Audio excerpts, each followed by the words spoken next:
प्यारे विद्यार्थियों, नमस्कार। आप सभी का हार्दिक अभिनंदन है, स्वागत है।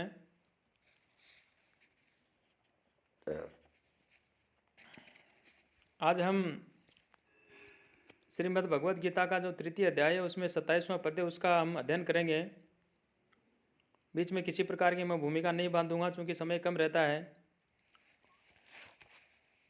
यहाँ कर्मासक्त जन समुदाय है, उसकी अपेक्षा सांख्य योगी की विलक्षणता है, उसके विषय में कहा। प्रकृते है क्रियमाणानि गुणैः कर्माणि सर्वशः अहंकार विमूढ़ात्मा कर्ता हम इति मन्यते। सर्वशः प्रकृते गुणे कर्माणि क्रियमाणानि अहंकार विमूढ़ात्मा अहम कर्ता इति मन्यते। सर्वशः प्रकृते गुणे कर्माणि क्रियमाणानि, सचमुच में संपूर्ण जो कर्म है सब प्रकार से जो है प्रकृति गुण ही है, प्रकृति के गुणों द्वारा जो है किए जाते हैं। फिर भी अहंकार विमूढ़ात्मा अहम कर्ता इति मन्यते, अहंकार से मोहित हो रहा है ऐसा अज्ञानी जो है मैं करता हूँ ऐसा वह मानता है, ऐसा वह स्वीकार करता है। 28वें पद्य में तत्ववितु महाबाहो गुण कर्म विभागयो हो गुणा गुणेशु वर्तंत इति मत्वा न सज्जते। यहाँ तत्वज्ञ की गुण कर्म जो है उसमें अनासक्ति के संदर्भ में कहा। तु महाबाहो गुण कर्म विभागयो हो तत्ववित गुणा गुणेशु वर्तन्ते इति मत्वा न सज्जते।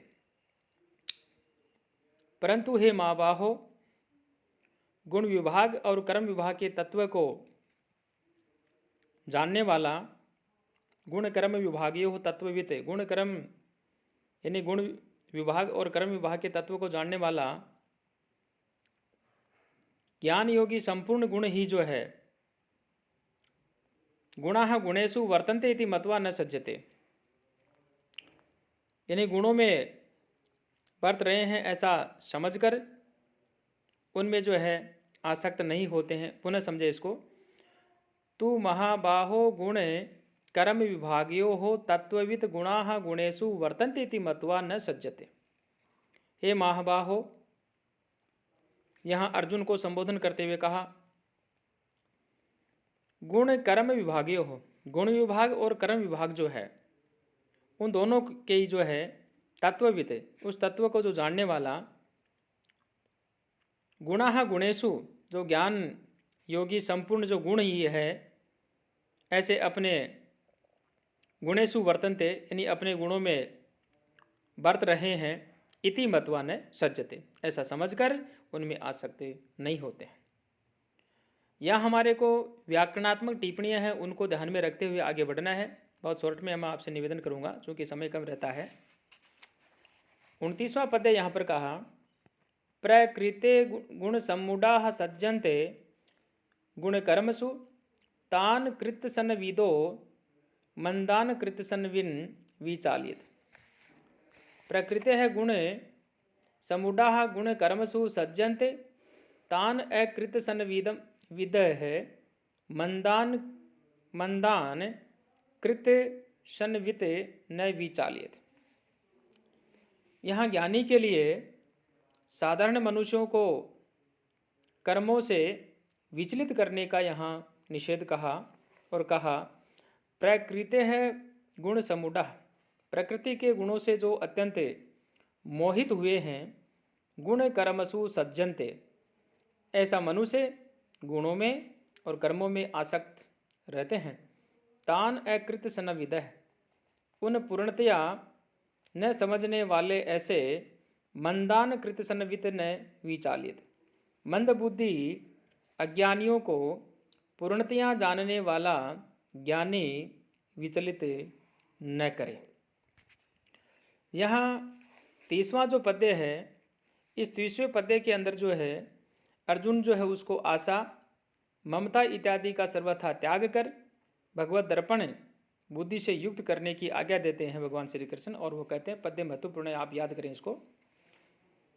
मयि सर्वाणि कर्माणि संन्यस्या ध्यात्म चेतसा निरासी निर्ममो भूत्वा युद्धस्व विगत ज्वरः मयि सर्वाणि कर्माणि संन्यस्याध्यात्मचेतसा निरासी निर्ममो भूत्वा युद्धस्व विगत ज्वरः। अध्यात्मचेतसा सर्वाणि कर्माणि मयि संन्यस्य निरासी निर्मम विगत ज्वरः भूत्वा युद्धस्व। यहाँ अर्जुन जो है उसको आशा ममता इत्यादि का त्याग करने के लिए कहा और कहा आप जो भगवत दर्पण है उसमें ही आप बुद्धि लगाएं और युद्ध करने की वो आज्ञा देते हैं भगवान श्री कृष्ण और कहते हैं अध्यात्म चेतसा सर्वाणि कर्माणि मयि संन्यस्य निरासी निर्मम विगत ज्वरः भूत्वा युद्धस्व। अध्यात्म चेतसा सर्वाणि कर्माणि, तुम अंतर यामी परमात्मा में लगे हुए, चेतसा ऐसे चित्त द्वारा जो है, सर्वाणि कर्माणि संपूर्ण कर्मों को जो है, मई संन्यास्य मुझ में अर्पण करके, निराशी ही निर्ममय है, आशा रहित निर्ममय है, ममता रहित, और जो है विगत ज्वर है संताप रहित होकर के जो है भूतवा युद्ध स्व अर्थात आप युद्ध करें। यानी अर्जुन को कहा गया कि मुझ अंतर्यामी परमात्मा में यानी भगवान श्री कृष्ण स्वयं के लिए कह रहे हैं इस प्रकार से चित्त द्वारा संपूर्ण कर्मों को मुझ में अर्पण करके आशा रहित ममता रहित संताप रहित होकर के जो है युद्ध कर।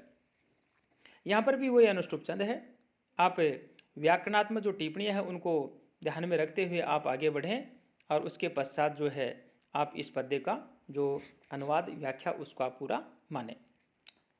यहाँ 31वां जो पद्य है इस 31वें पद्य के अंदर कहा गया कि यहाँ ये मे मतम इदम नित्यम नित्यम अनुतिष्ठन्ति मानवः श्रद्धावन्तो अनुसूयन्ते मुच्यन्ते ते अपि कर्मभिः। ये मे मतम इदम नित्यम अनुतिष्ठन्ति मानवः श्रद्धावन्तो अनुसूयन्ते मुच्यन्ते ते अपि कर्मभिः। यानी यहाँ भगवत सिद्धांत के अनुकूल बरतने से जो है मुक्ति प्राप्त होती है ऐसा कहा और कहा ये श्रद्धावंत अनुसूयंत मानवा में इदम मतम नित्यम अनुतिष्ठन्ति ते अपि कर्मभिः मुच्यन्ते।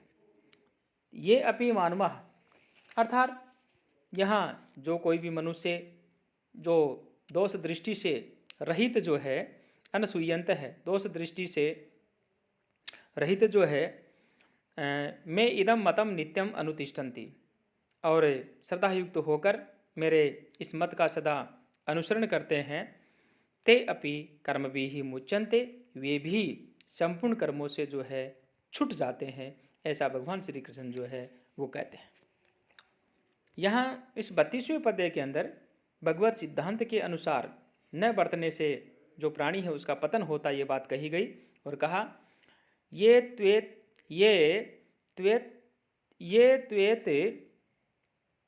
भ्यसूयन्तो नानु तिष्ठन्ति मे मतम सर्व ज्ञान विमूढ़ांस्तान विद्धि नष्टान चेतसः। तू अचेतसः एतत् मे मतम अभ्यसूयन्तः न अनुतिष्ठन्ति तान सर्व ज्ञान विमूढ़ान तू नष्टान विधि। यानी भगवत सिद्धांत के अनुसार जो नहीं बरतता है नहीं बरतते से उनका जो है पतन है उसके संदर्भ में कहा कि पतन होता है और कहा ये अचेतसः एतम में मतम, परंतु जो मनुष्य मुझ में दोषारोपण करते हुए जो है वह यहाँ मेरे इस मत को मैं मतम मेरे इस मत के जो है अभी अभ्यसूयन्तः न अनुतिष्ठन्ति अनुसार जो नहीं चलते हैं तान सर्व ज्ञान विमूढ़ान तू नष्टान विद्धि। उन मूर्खों को तू संपूर्ण ज्ञानों में मोहित और नष्ट हुए ही तू उनको समझ अर्थात उनको तू ऐसा ही मान। यहाँ जो 33वां जो पद्य है इस 33वें पद्य के अंदर भी स्वाभाविक जो कर्म है उन स्वाभाविक कर्मों की प्रकृति की प्रबलता जो है उसका कथन कहा गया और कहा सदृशम चेष्टते सवस्याः प्रकृते ज्ञानवान अपि प्रकृतिम यान्ति भूतानि निग्रह किम करिष्यति। यहाँ स्वाभाविक कर्मों की प्रकृति की प्रबलता के विषय में कहा उसका कथन कहा और कहा ज्ञानवान अपि स्वस्याः प्रकृतेः सदृशम चेष्टते भूतानि प्रकृतिम यान्ति निग्रह किम करिष्यन्ति। ज्ञानवान अपि स्वस्यः, सभी प्राणी प्रकृति को प्राप्त होते हैं, अर्थात वे अपने स्वभाव के परवश हुए ही जो है वो कर्म करते हैं। और उनके लिए कहा ज्ञानवान अपि स्वस्यः प्रकृति सदृशम चेष्टते, ज्ञानवान है वो भी अपने प्रकृति के अनुसार ही जो है चेष्टा करते हैं। प्रकृति मीन्स यहाँ स्वभाव से है, जो भी उनकी प्रकृति है उस प्रकृति के अनुसार स्वभाव के अनुसार चेष्टा करते हैं। भूतानि प्रकृति ही यान्ति निग्रह किम करिष्यति, फिर इसमें किसी का हट जो है वह क्या कर सकता है। कहने का तात्पर्य सभी प्राणी जो है वो प्रकृति को ही प्राप्त होते हैं। भूतानि यानी सभी प्राणी जो है प्रकृति यान्ति यानी प्रकृति को प्राप्त होते हैं। इसलिए यहाँ पे कहा निग्रह किम करिष्यन्ति, तो अपने स्वभाव जो है परवश हुए जो है वो कर्म करते हैं, फिर भी इसमें किसी का हट जो है वह क्या करेगा, अर्थात यहाँ किसी का हट जो है यानी निग्रह जो है क्या करेगा। यहाँ आपको वही व्याकरणात्मक टिप्पणियाँ उनको ध्यान में रखते हुए ही आगे बढ़ना है और उसी हिसाब से आगे जो आपको व्याख्या वगैरह जो आपको करनी है। तो इस प्रकार से आपको जो 34वां पद्य है यहाँ राग द्वेष के वश में न होने की प्रेरणा दी गई है। भगवान श्री कृष्ण ने अर्जुन से कहा और कहा इंद्रिय से इंद्रियार्थे राग द्वेष व्यवस्थितौ तयोर न वशम आगच्छत तौ ये अस्य परिपंथिनौ। इंद्रिय से अर्थे व्यवस्थितौ राग द्वेषो तयो वशम न आगच्छेत ही अस्य तौ परिपंथौ। बहुत अच्छी बात कही। और यहाँ पे कहा इंद्रिय से अर्थे राग द्वेष व्यवस्थितौ, यानी इंद्रिय के अर्थ में अर्थात प्रत्येक इंद्रिय के विषय में राग और द्वेष छिपे हुए स्थित हैं।